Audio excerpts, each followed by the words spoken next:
Jadi menurut aku kerjaan aktor tuh 80% nunggu, 20% main. Demi Allah nunggu tuh lebih banyak. Emang lo BTS gak sih? Iya gue beneran literally penasaran. Enggak cuy, enggak sama sekali. Enggak. BTS tuh kayak gimana contohnya? Kayak lu.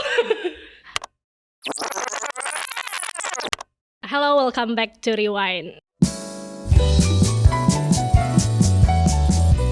Hari ini kita kedatangan seorang model, aktor yang tidak pernah mengganti profile picture-nya, tapi karena dia menjadi Anna Karenina di film Ali Topan, dia mengganti profile picture-nya. Selamat datang Utesha. Hai, thank you for having me. Yes.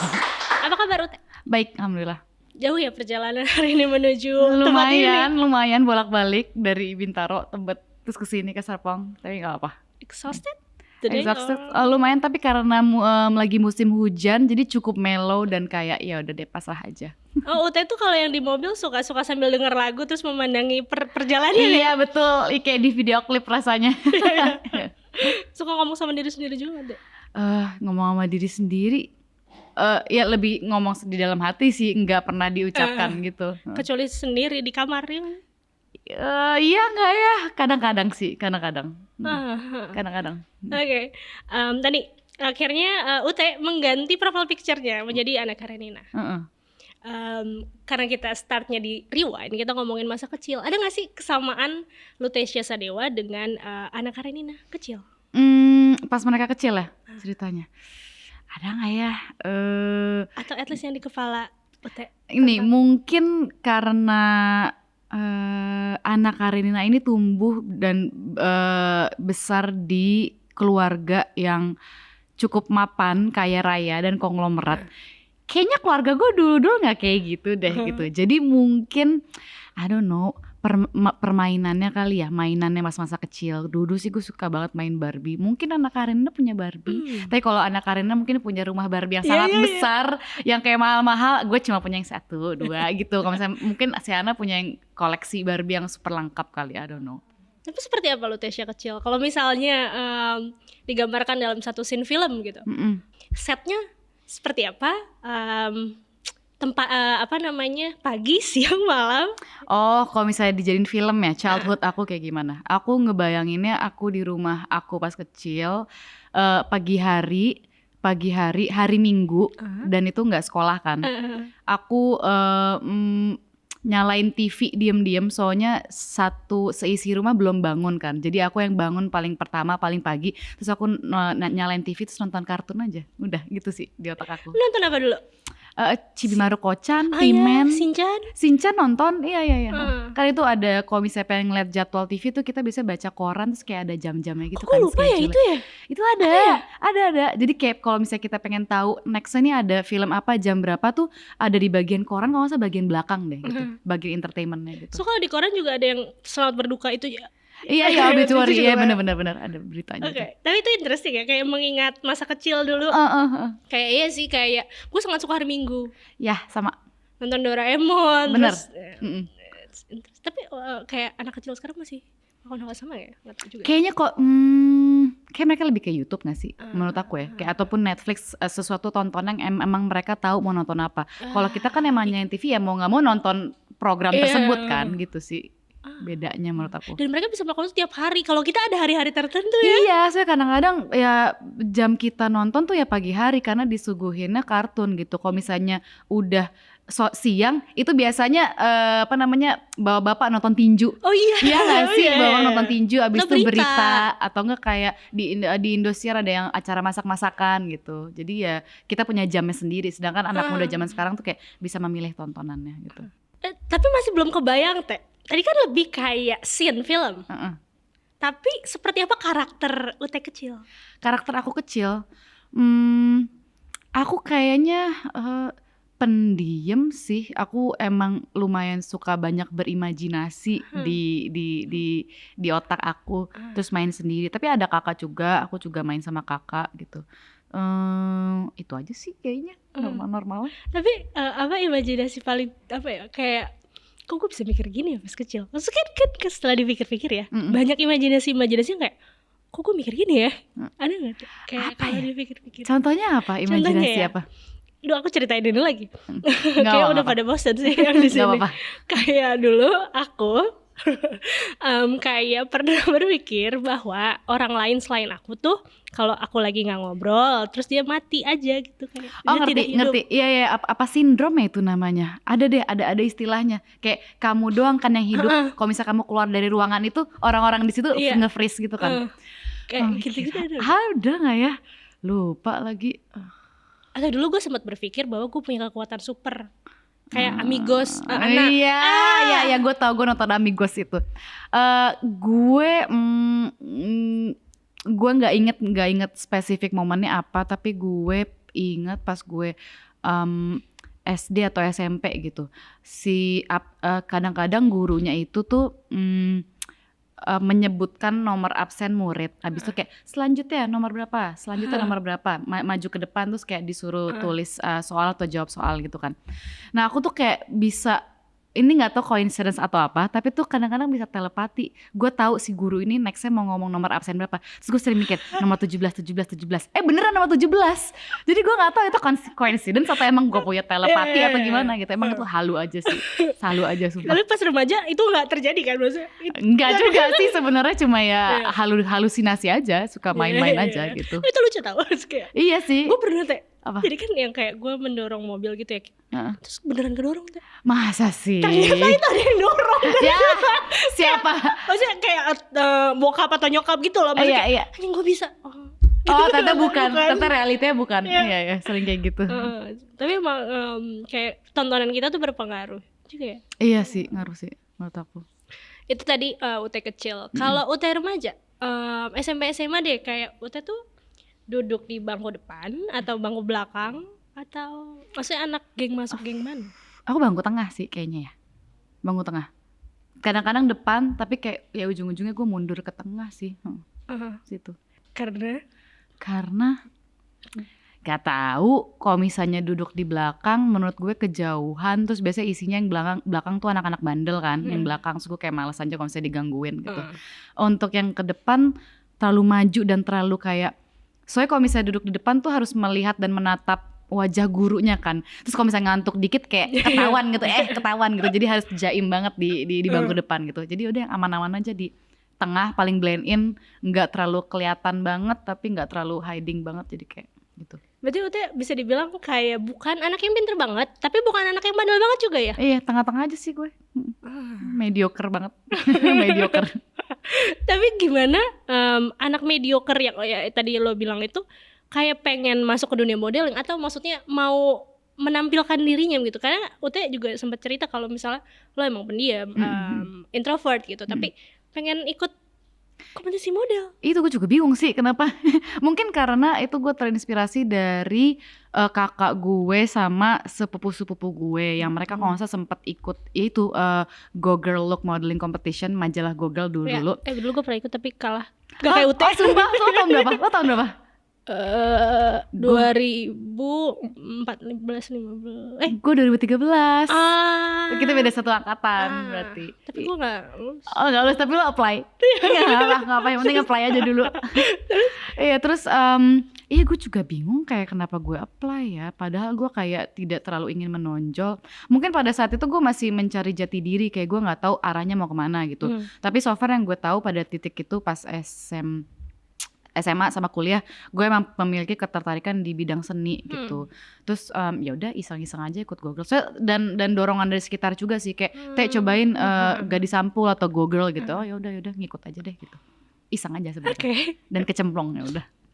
Iya, kayak banyak coincidence ya. Iya, lumayan sih, banyak. Tapi sebenarnya dulu pengen jadi apa Teh? Dulu cita-citanya pengen jadi dokter hewan, karena emang gue suka sekali dengan anjing dan emang punya rasa kasih sayang sama hewan lah gitu. Tapi setelah tahu dokter hewan itu harus belajar IPA, biologi yang super duper ribet, jadi kayak enggak, dulu mundur deh gitu.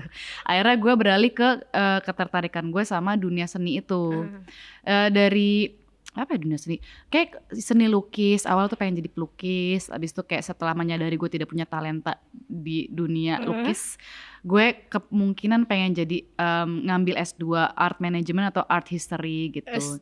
S2. Kan gue kemarin S1-nya sastra Belanda kan, kayak kalau ngayal-ngayal ngapain ya S2-nya di art management atau art history deh, kayak seru gitu. Terus ya udah dari situ cita-cita gue sih lebih ke arah art sih, seni. Makanya juga graphic designer ya? Graphic designer bener. Tapi emang agak coincident dan random. Random emang. Tapi yang tadi kita balik lagi ke ikut Google Look dan juara. Kayaknya enggak deh, enggak, seinget aku enggak. Tapi akhirnya masuk ke dunia modeling lah ya. Kayak itu kan maksudnya banyak sorotan dan segala macam ya Teh. Maksudnya untuk seorang yang introvert, how do you deal with it? Awalnya cukup susah sih karena gue masih malu-malu gitu kan dibandingkan finalis lain yang emang udah super pede, yang udah tahu belajar depan kamera gimana. Tapi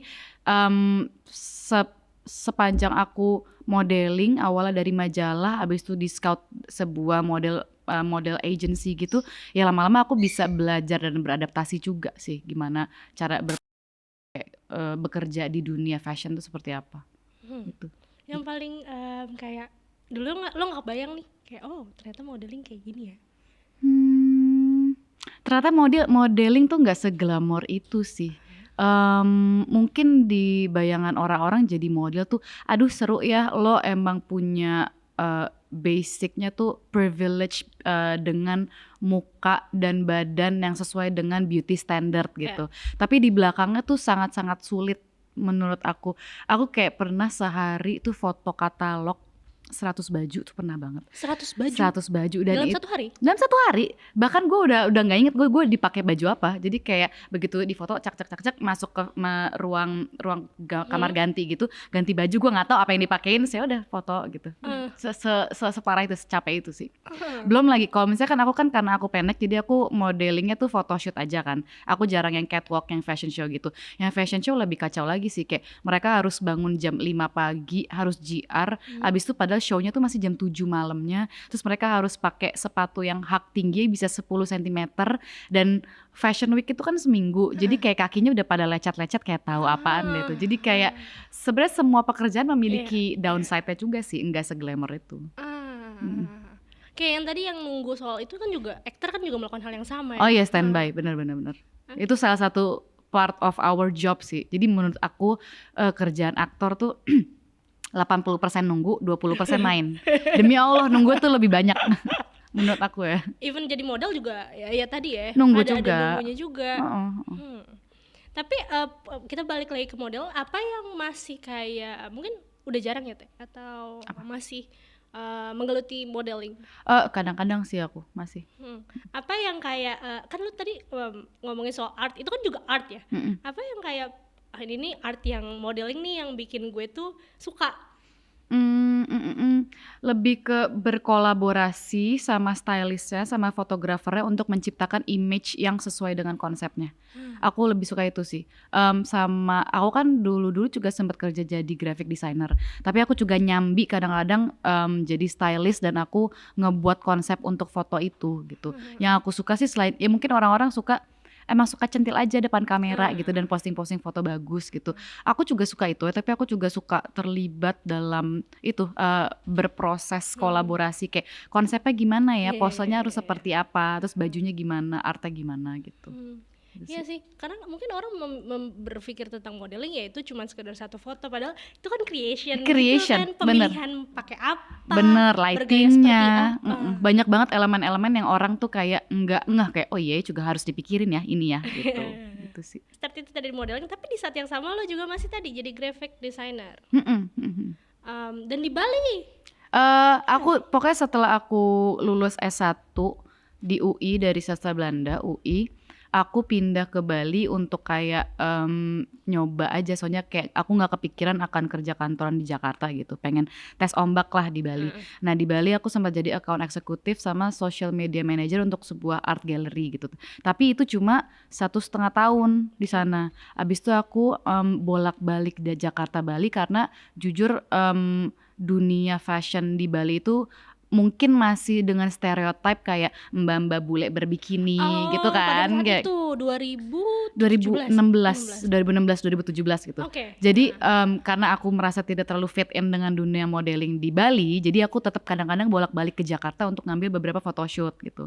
Ya udah setelah aku bolak-balik akhirnya di Jakarta, yaitu aku tetap photoshoot dan aku beberapa kali casting film tapi nggak dapat. Itu pun kayak nice try aja, kayak dulu manajer aku kayak kayak cobain gitu. Tapi gue nggak ada ketertarikan sama sekali di dunia peran gitu. Tapi sampai ada satu titik ya udah gue casting terus dapet gitu film pertama My Generation 2017 itu. Tadi yang pas di Bali. Tapi gimana Bali pada saat itu? Karena ibaratnya berarti lu kayak WFB sebelum WFB itu jadi kayak benar jadi kan? tren. Iya gue emang pengen iseng aja soalnya ya itu nggak kepikiran gue harus commute berapa jam dari rumah gue di suburbs pinggiran Jakarta ke tengah kota terus Bintaro terus kerja di gedung tuh gue nggak kepikiran memiliki hidup seperti itu. Jadi gue kayak coba iseng ke Bali gitu terus kayak ya udah akhirnya kerja di Bali kayak sekitar 1,5 tahun gitu. How was Bali pada saat itu? Pada saat itu sangat menurut gue ya sangat slow living, super santai. Kalau misalnya di Jakarta tuh kalau misalnya meeting sama klien lo harus dress up dan harus terlihat super nice, rambut dicatok, pakai baju, neces harus wangi gitu. Sedangkan kalau misalnya di Bali, kalau misalnya lo meeting sama klien super santai, pakai tank top, bisa ngebir, bisa sunsetan, jadi kayak super duper santai. Enaknya sangat santai, tapi ya itu nggak tahu kenapa terlalu santai buat aku. Jadi kayak serba salah nggak sih? Terlalu santai buat Ute? Terlalu santai buat aku, kayak aku dan nggak menemukan ritmenya untuk kerja di sana gitu. Menurut aku Bali sih buat aku ya untuk liburan aja. Aku sih yang berpendapat seperti itu. Tidak tahu orang lain seperti apa. Karena setiap aku kesana ya, aku kayak enak sekali kayaknya kerja di Bali. Kerja di Bali gitu kan. Beda sih tergantung pemikiran orang. Kalau misalnya emang mereka suka slow living dan emang lebih santai dan suka kalau Bali kan kuatnya tuh komunitasnya kan ya. Kayak ada harus bersosialisasi sama siapa untuk networking gitu. Nah aku nampaknya kurang suka bersosialisasi jadi nggak punya teman. Terus kayak ada teman tapi kayak bisa dihitung pakai jari gitu. Tapi yaudah akhirnya aku prefer balik ke Jakarta. Kenapa lo nggak suka socialize? Kenapa? Kenapa ya? Malu aja kayak orang introvert gitu loh. Nggak tahu untuk memulai sebuah perbincangan tuh menurut gue sangat effort. Ya benar. Tapi ketika you're click with someone gitu? Ya udah ngeklik banget. Jadi emang aku orangnya tuh harus pemanasan dulu. Kayak harus pelan-pelan gitu, nggak bisa langsung ketemu sekali langsung kayak bro langsung deket gitu loh. Gue harus pemanasan, kenalan gitu, harus pelan-pelan. Oke. Tapi kan berbeda ya ketika lu masuk ke industri.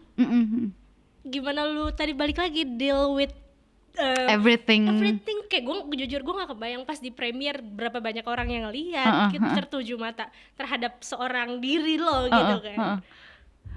Awalnya sih cukup terbebani, kayak gue mikir kayak aduh ini sebenarnya industri yang cocok nggak ya buat gue, soalnya ya gue sangat introvert dan mostly yang kita lihat tuh rata-rata aktor atau aktris tuh kayak mereka nyaman dengan fame, mereka suka di spotlight gitu, dan gue merasa tidak nyaman dengan itu. Tapi lama-lama kebiasa sih, lama-lama udah tahu cara how to handle it-nya gitu. Tapi berarti after berapa years berarti ya dari 2017 ya? Berapa tahun ya tuh? 19 gue juga matematikanya kacau lagi. Sama gue juga. Berapa tuh?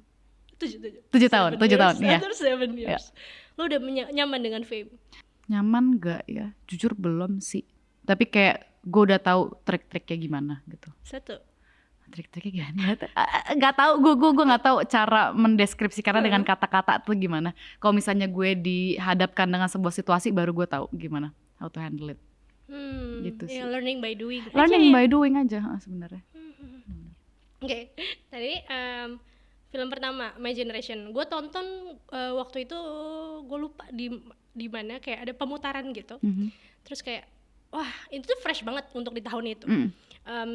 Kayak karakternya ya Mbak Upi-nya juga semua tuh kayak gue sangat excited gitu. Tapi pas gue denger cerita lo punya struggle itu, apalagi itu film pertama.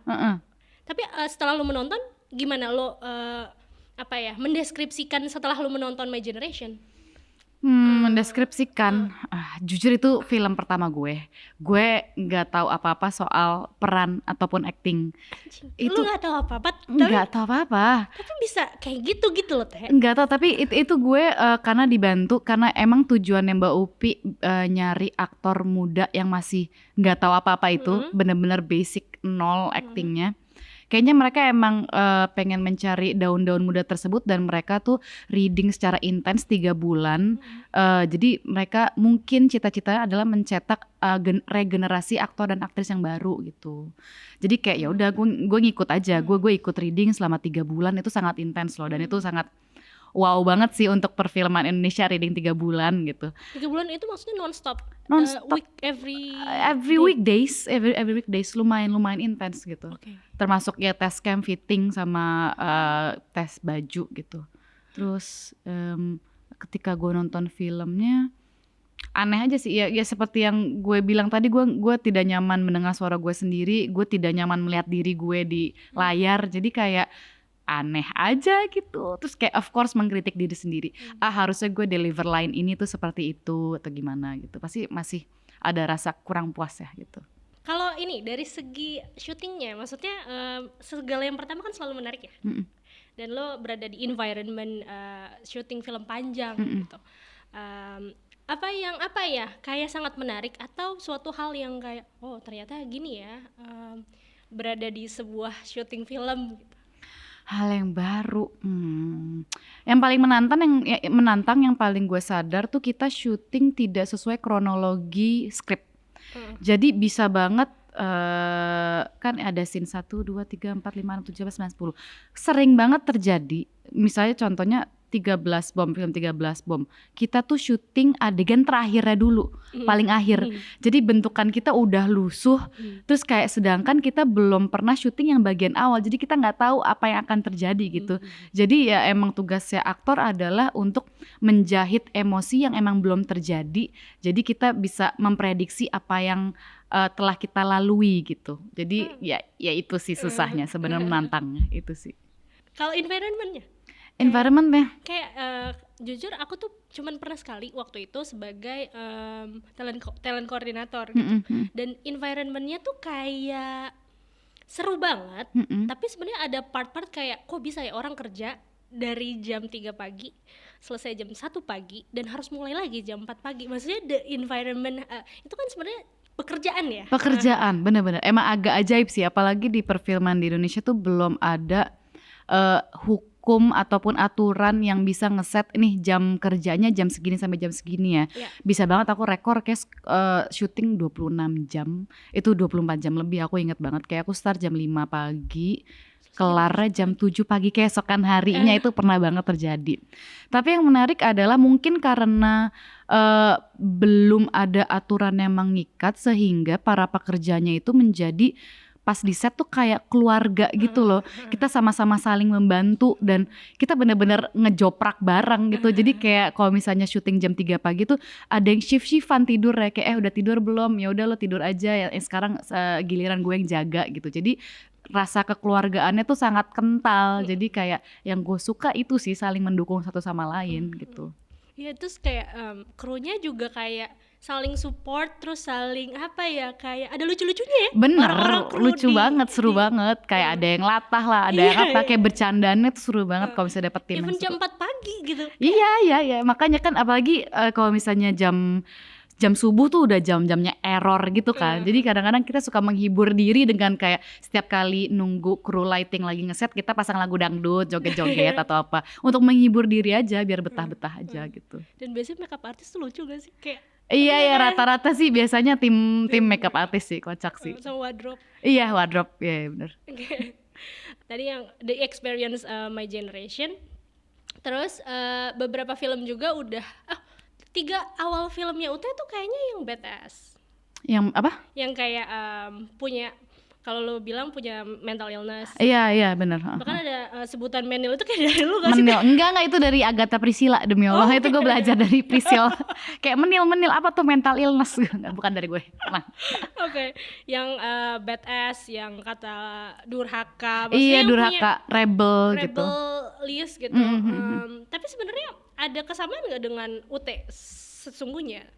Jujur enggak, sama sekali enggak lagi. Mungkin karena muka gue settingannya agak jutek dan agak auranya agak gelap ya, dengan bawah mata gue yang cukup gelap. Jadi gue sering dipercayakan sama sutradara dan produser untuk memainkan sebuah peran ya itu yang stereotypically anak durhaka, emo, depresif gitu-gitu. Mungkin karena muka aja kali ya. I don't know.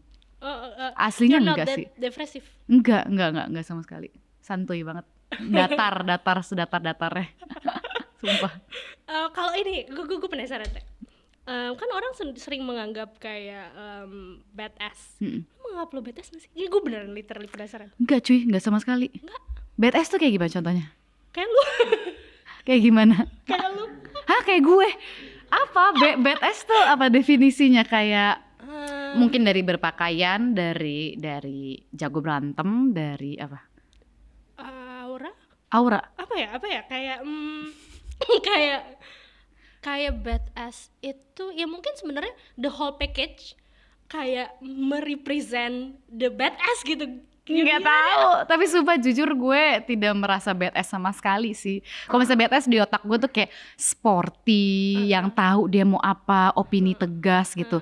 Coy, enggak coy, gue sama sekali nggak sporty, gue lemas banget asli. Gue lemas, gue tidak punya opini, gue manut-manut aja. Jadi kayak sangat terbanding terbalik sebenarnya. Jadi kayak mungkin tuh hanya branding yang gue pancarkan, yang gue proyeksikan ke orang-orang, maybe. Kayaknya sih. Even orang terdekat pernah ngomong hal itu nggak? Kalau orang terdekat bias kali ya, karena mungkin mereka udah tahu gue sepertinya apa gitu. Gitu sih. Oke. Interesting, ya betul. Jadi berarti bisa dibilang apa yang orang lihat atau branding itu tidak lo ciptakan dengan sengaja, maksudnya itu tuh emang apa adanya. Gue nggak pernah dengan sengaja aku hari ini mau pakai baju ini biar lihat badass gitu. Aku mau ini biar lihat strong, independent gitu. Enggak cuy, gue kayak ya udah gini-gini aja gitu. Tapi soal opinion apa? Kenapa lo menganggap tadi lo tidak lantang dengan your opinion? Soalnya dibandingkan dengan teman-teman gue, kiri kanan gue yang super cerewet dan punya opini masing-masing, gue sangat tidak memiliki opini kadang-kadang. Jadi gue kalau misalnya lagi ngobrol nih, lagi rame-rame, lagi di sebuah lingkaran gitu, pasti gue yang paling diem dan observe. Gue anaknya observe banget. Soalnya menurut gue kalau misalnya di dalam suatu lingkaran itu ada yang udah ngobrol pada adu bacot gitu, ya udah biarin aja, mereka aja udah berisik, ngapain gue nambah-nambahin juga gitu. Gitu sih menurut Tapi gue. itu menurut gue. Kenapa? Itu menurut gue adalah ini sikap, maksudnya itu sikap yang mungkin dimiliki oleh orang-orang yang kita anggap badass. Emang iya? Masa sih? Buat gue nggak tahu, harusnya kalau misalnya badass sih dia salah satu yang beropini juga. Nggak tahu sih. Menurut gue juga tidak memiliki opini adalah opini. Betul, iya sih, bisa jadi sih. Ya. Setelah dipikir-pikir iya juga sih sebuah opini sih. Terus nggak tahu karena pas gue riset tuh kayak Ute ternyata gini, karena di pikiran kita dan mungkin beberapa orang tuh kayak pasti yang kayak keren gitu loh. Nggak sama sekali lagi. Nggak. Ternyata kayak lu sering banget ngomong gini, nggak tahu lagi. Sering banget. Aduh nggak tahu lagi apa ya jawabannya, karena kosong aja gitu, nggak mau mikir. Tapi gue jadi penasaran kayak kenapa kalau misalnya aktor-aktor di kita mungkin konteksnya gini teh. Gue kalau misalnya kita ngomongin interview misalnya di YouTube tuh sering kayak ada stand up comedian, ada musisi, kayak mereka mempromosikan entah turnya atau albumnya. Tapi kalau aktor, kadang gue ngerasa hanya mempromosikan film tanpa mengeluarkan siapa dirinya. Karena emang tujuan mereka datang ke media tersebut untuk promosiin filmnya nggak sih? Iya. Takut ya kalau misalnya takutnya kalau misalnya pembicaranya terlalu mengarah terhadap aktor tersebut, malah fokus ke isu-isu pribadi dia dan meninggalkan si film komoditas yang kita pengen jual itu. Mungkin nggak?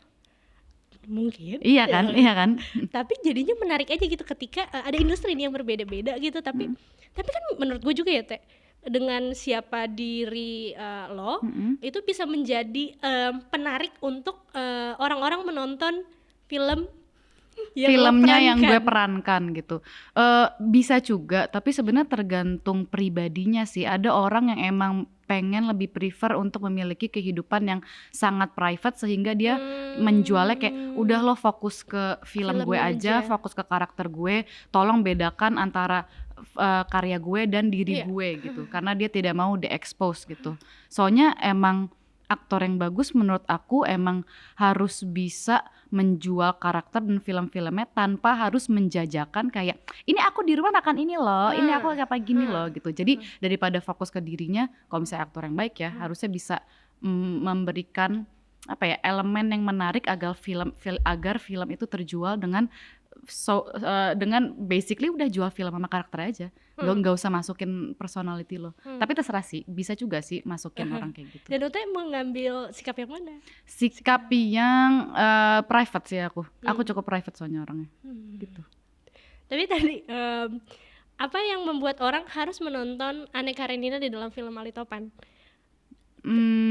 Kenapa harus nonton film Ali Topan? Yeah.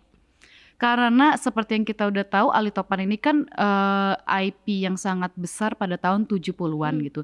Bisa dibilang Ali Topan ini merupakan pionir bad boy pada zamannya sebelum film-film romance yang ada bad boy-nya tuh tercipta. Menurut aku tuh Ali Topan itu pertama banget. Itu awalnya kalau nggak salah dari cerita bersambung, lalu menjadi novel, menjadi film di tahun 77, lalu diadaptasi menjadi sinetron tahun 90-an dan sekarang Ali Topan dibikin film lagi dan di repackage menjadi ya lebih zaman sekarang gitu. Soalnya menurut aku penting banget Indonesia memiliki memiliki figur karakter yang ikonik dan setiap zaman tuh beda-beda gitu. Contohnya kalau misalnya di luar negeri tuh ada James Bond. Kan setiap tahun tuh James Bondnya beda-beda. Nah aku ngerasa kayak Ali Topan tuh kayak gitu. Jadi kayak tahun 77 punya siapa ya. Kalau misalnya tahun 90 ada Ari Sihasale gitu. Nah penanda zamannya adalah ya zaman sekarang Ali Topannya di tahun 2024 tuh Jeffrey Nicole gitu.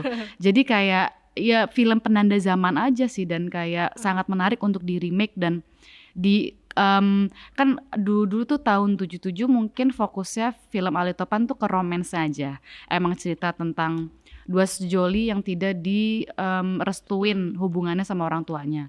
Nah kalau misalnya sekarang tuh kita seliping juga masalah-masalah kayak ketimpangan sosial, selentingan apa ya, isu sosioekonomik dan juga dysfunctional family dari subplotnya si Anna gitu. Jadi it's a whole package movie sih menurut aku. Tapi seberapa relate cerita itu terhadap hidup kamu? Seberapa relate? Mungkin karena aku sudah berumur 20 akhir kali ya. Mungkin yang relate itu anak-anak umur yang masih tahun 20-an awal gitu. Kayak rebelliousnya gitu, mereka kabur dari rumah, terus kayak mereka membangkang sama orang tua, tapi bukan karena kenakalan remaja yang tidak berdasarkan apa-apa alasannya. Ini Ali Topan sama Anna tuh kayak punya alasannya, mereka tuh rebel with a cause gitu. Kalau misalnya Ali Topan, dia tuh punya karakteristik kayak Robin Hood, kayak dia tuh jahil ngelakuin sesuatu yang nakal, tapi untuk membantu orang-orang kecil gitu. Jadi lebih ke situ sih, lebih ke rebel with a cause. Tapi kalau Lutetia bakal jatuh cinta gak sama Ali Topan? Kalau di kehidupan nyata ya? Jujur iya sih. Ali Topan tuh memiliki karakter karismatik yang kayak wow, ini orang nih keren banget. Dia berani melakukan sesuatu hal yang nekat dan dia tahu ganjarannya tuh kayak apa ya, melakukan hal-hal yang berbahaya lah, tapi untuk melindungi dan membela orang-orang yang kecil gitu. Dan dia menerima resiko. Iya benar. Oke. Tapi kalau kan yang memerankan tuh Jeffrey Nicole. Tadi kalau ngomongin soal stereotype atau stigma, kita juga pasti punya stigma-stigma di kepala kita tentang Jeffrey Nicole. Entah dia ya rebel di Twitter dan segala macam. Tapi sebenarnya seperti apa sih Jeffrey Nicole sebagai teman sebagai lawan main? Lawan main. Dia menurut aku ya jauh berbeda dari apa yang dia portray di sosial media. Di sosial media kan dia dicapnya tuh kayak bad boy banget, cari ribut, tukang ribut gitu. Sedangkan aslinya jauh banget lagi. Dia anaknya sangat sopan, dia bisa profesional, bisa diajak bekerja sama, sangat lovely, sangat warm, sangat baik. pintar juga, wawasannya sangat luas dan nyambung kalau diajak ngobrol apa aja. Jadi kayak gue aneh aja ngelihat Nicole yang mungkin awalnya aku stereotipnya melihat dari sosial medianya gitu kayak anjing anaknya nakal nih gitu. Terus pas lihat lah kagak lagi. Terus anaknya sangat anak rumahan yang suka baca komik gitu, kayak lovely banget sih, beda banget sebenarnya. Tapi setelah ngobrol kayak kenapa ya dia menunjukkan sisi itu ya? Kurang tahu ya, kayak itu nggak tahu, tanya aja langsung sama orangnya. Oke. Jadi Anna Karenina, apa yang cara lo menemukan Anna Karenina sekarang? Maksudnya Anna Karenina tadi yang lo bilang Anna Karenina dulu dan sekarang pasti berbeda. Maksudnya tadi kalau ngomongin kayak tipe cowok ada Ali Topan di zaman sekarang, Jeffrey Nicole. Kalau misalnya Anna Karenina ada di Lutetia. Gimana menemukan karakter itu dan lo harus relate lagi ke orang-orang yang 20-an. 20-an awal. Dulu gue sempat pas dapat film ini sempat terbebani sih, takut banget kalau gue itu harus remake karakter Anna Karenina seperti di film yang tahun 77. Soalnya tahun 77 itu karakter Anna ini adalah seorang gadis yang sangat feminin, sangat ayu dan rapuh dan fragile, kayak sangat seperti itu yang ayu banget gitu. Sedangkan setelah aku melihat teman-teman aku zaman sekarang tahun 2020-an ini nih udah jarang sekali aku melihat karakter yang seperti itu. Jadi setelah aku diskusi sama sutradaranya kayak Mas Siddhartha Tata, Mas Tata, jadi kita mau apain nih Ananya, kayak kita mau seperti zaman dulu kah, feminin banget atau kita ubah gitu. Nah Mas Tata sangat menyerahkan karakter Anna itu ke aku. Terserah Teh, kamu bikin karakter Anna Karenina versi kamu, terserah kamu mau ngapain aja. Ya udah dari situlah aku kayak menciptakan Anna versi aku sendiri gitu. Caranya gimana ya? Aku juga bingung. Aku tipe orang yang gak bisa deskripsiin sesuatu hal dengan kata-kata lagi. Pokoknya aku emang tipenya baca skrip, aku analisa skripnya, aku bikin background story, terus ya udah I just do it aja. Gue gitu aja sih. Kalau yang ketika anak zaman sekarang yang di usia itu akan merasa relate lagi, apanya terhadap Anna? Karena kan sebenarnya untuk background Anna sebagai anak pejabat ya, anak pejabat itu kan pejabat nggak? Oh nggak, konglomerat properti ada deh. Pokoknya bokapnya punya properti banyak. Anak kaya dan konglomerat gitu. Selain itu apa yang ngebuat relate lagi ke anak ketika mereka menonton ini? Menurut gue pada umur-umur segitu, apalagi umur 20 awal ya, mungkin mereka masih mencari jati diri kali ya. Kan Anna Karenina udah terkungkung lama sama orang tuanya, overprotective. Semuanya udah di setting lah. Pokoknya ntar kamu habis lulus SMA, kamu kuliah di luar negeri, kamu lanjutin usaha papa gitu. Tapi beberapa orang kan ada yang nggak mau mengikuti jejak tersebut kan, dan dia kayak nggak, pokoknya gue nggak mau gitu. Tapi ketika orang tua nanya, ya udah kamu maunya apa? Nggak tahu gitu. Jadi mungkin itu sangat relate gitu, ketidaktahuan di awal-awal umur 20-an gitu. Dan di sini tuh si Anna itu mencari identitasnya seperti apa. Terus kayak mempertanyakan sebenarnya keluarga gue tuh melakukan hal yang baik gak sih, atau jangan-jangan justru apa yang dilakukan sama keluarga gue itu sangat merugikan orang-orang kecil di sana gitu. Jadi itu sih, ini sebenarnya journey-nya Anna untuk mengenal lebih dekat tentang keluarganya, sama Ali juga, dan sama dirinya gitu. Oke. 14 Februari. Oke, abis nyoblos langsung nonton Valentinean bareng pacar. Ya, Valentine pas paket lengkap ya. Betul. Sebelum kita masuk ke pertanyaan netizen, tapi aku juga penasaran si Anna Karenina ini kan itu berhubungan sama musik ya? Kayak ada Morfem. Iya benar, ada Morfem. Bangku Taman. Girl Gang. Jadi ceritanya si Ali Topan ini dia tuh anak skena music underground. Dia itu punya sebuah komunitas di Blok M namanya Warung Seni. Lalu dia itu suka bikin pentas seni atau konser. Dia menggalang dana dari konser tersebut. Lalu duitnya dia transfer, maksudnya dia alihkan ke korban bencana alam seperti itu. Jadi emang ya itu rebel with the cause, dia emang anak jalanan, emang musiknya kayak cadas dan skena banget, tapi dia juga melakukan hal kebaikan untuk sekitarnya gitu. Seberapa dekat hal itu kayak gigs underground terhadap hidupnya Lutetia juga kayak? cukup dekat sih, tapi mungkin beda kali ya. Aku sih sangat suka musik Indonesia, tapi kalau misalnya musik yang digambarkan di film Ali Topan ini lebih ke underground dan anak jalanan. Mostly musiknya itu kayaknya lebih ke punk, lebih ke hardcore gitu. Kalau misalnya aku sih dengerin musik juga, tapi mungkin genre-nya beda aja. Aku lebih ke alternatif gitu sih.